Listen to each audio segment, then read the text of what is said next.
Saludamos ya a la ingeniera de datos y ex empleada de Facebook, Frances Haugen, que estos días se encuentra en Madrid, en España, participando en estas jornadas de Metafuturo. Frances, gracias por atendernos. Happy to be here. Frances, en el año 2021 tú sacaste a la luz 22.000 documentos de Facebook y desde entonces se te conoce como la denunciante de esta tecnológica. ¿Qué te llevó a dar este paso? When I first joined Facebook, I thought I was going to be working on misinformation in the run-up to the US 2020 election. And when I showed up, I was actually very surprised because my job was actually to work on misinformation anywhere there wasn't third-party fact-checking. In 2016 and 2017, there was a large series of ethnic violence incidences where Facebook was used to incite violence. How would I feel if I knew 10, 20 years down the road after knowing that I had done nothing when I had a chance to come forward? En todo este proceso de investigación y de denuncia, estuviste trabajando con un periodista de The Wall Street Journal y te convertiste en su garganta profunda. ¿Por qué finalmente decides dar la cara y salir del anonimato? After I left Facebook, my lawyers started being quite blunt with me. Facebook knows it's you, as no one else looked at that same set of topics. What you're doing if you don't come forward is putting yourself in Facebook's hands. And it became pretty obvious that I had to take responsibility for what I had done. Otherwise, it could harm the reporting. Estos papeles, estos documentos también han sido determinantes para constatar los efectos que tienen las redes sociales sobre la salud mental de los y las adolescentes. ¿A qué riesgos se enfrentan? Every single month, new research studies are coming out on exactly how bad social media is for developing minds. In the United States, 30% of high school students say that they are on till midnight or later. Kids who are sleep deprived do worse in school. They're more likely to use drugs. Uppers because they're tired, downers because they're depressed. These are all problems that could be modulated, could be reduced by these social media platforms if they wanted to, but it requires them to acknowledge that they have an impact on kids. And right now, we're not seeing movement without having the incentives change. En tu libro, que aquí en España se ha traducido como La verdad sobre Facebook, tú te muestras muy convencida de que las decisiones de Facebook pueden poner en peligro la vida de decenas de millones de personas. ¿En qué basas estas advertencias tan duras?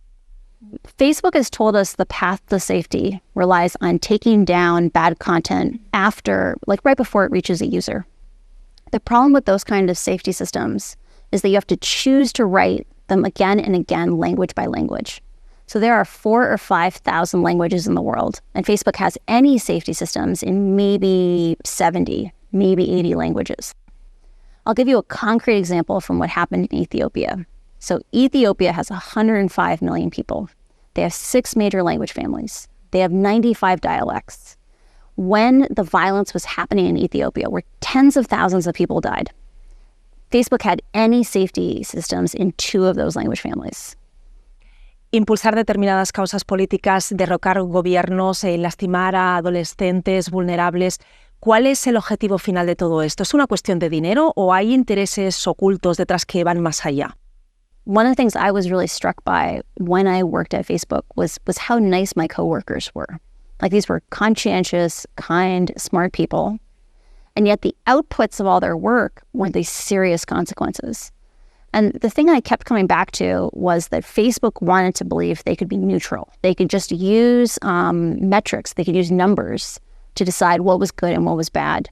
When in reality, you can never fully describe a system with numbers. And remember, people who work at Facebook, they don't see Myanmar. They don't see people who are just barely able to read, who are coming online, becoming literate for the first time, using the internet for the first time with no safety systems. They see this very pleasant version of Facebook. And so it's easy for them to not imagine that the software they build could be so harmful.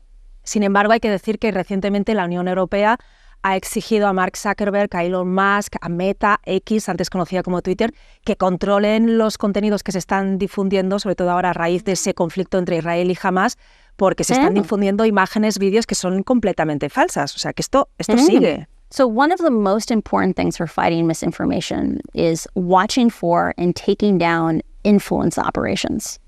And one of the things that we should all be concerned about is that Facebook doesn't have to, Twitter doesn't, TikTok doesn't have to report how many people are actually doing that job?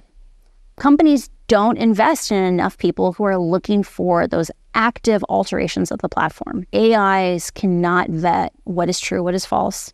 Journalists take time to be able to figure out what's going on. Like, I think the recent story around the Gaza hospital is like a great example of this. But a thing that does make a difference is saying, if you are trying to weaponize the platform, you cannot do that. That does improve the information quality across the board. Estoy pensando, Frances, en el metaverso, en la inteligencia artificial generativa, que van a tener un gran impacto en nuestras vidas. ¿Es algo que a ti te preocupa? Totally. ¿Qué puede ocurrir? I'm extremely concerned about the metaverse. Like, it's really, really easy to laugh at the metaverse today, right? Like, the headsets are dorky. The screens, like, you get cartoon characters. But all those things are going to get fixed. Like, the thing about technology is it's cuestión de tiempo. Yeah, it's a question of time. Yeah. All of these things are going to become repetitions of what we've seen with social media. When it comes to generative AI, I think we're at risk of repeating the same shortfalls as social media. Frances, tú que eres una promotora de unas redes sociales más seguras, ¿qué consejos básicos darías a los usuarios de las redes pensando en ellos y pensando también en sus propios hijos, hijas?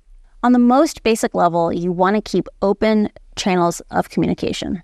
So one of the things that has probably been the most heartbreaking for me about working in this space for the last few years is having conversations with parents who only found out what their kids' experience of social media was like after the fact. Most important one is kids should charge their phones in their parents' bedrooms at night. But it's like if you want to start somewhere, that's a place to start. Frances Haugen, muchísimas gracias por esta charla y por ayudarnos a entender un poquito mejor todo lo que nos estamos jugando con las redes. Gracias. My pleasure.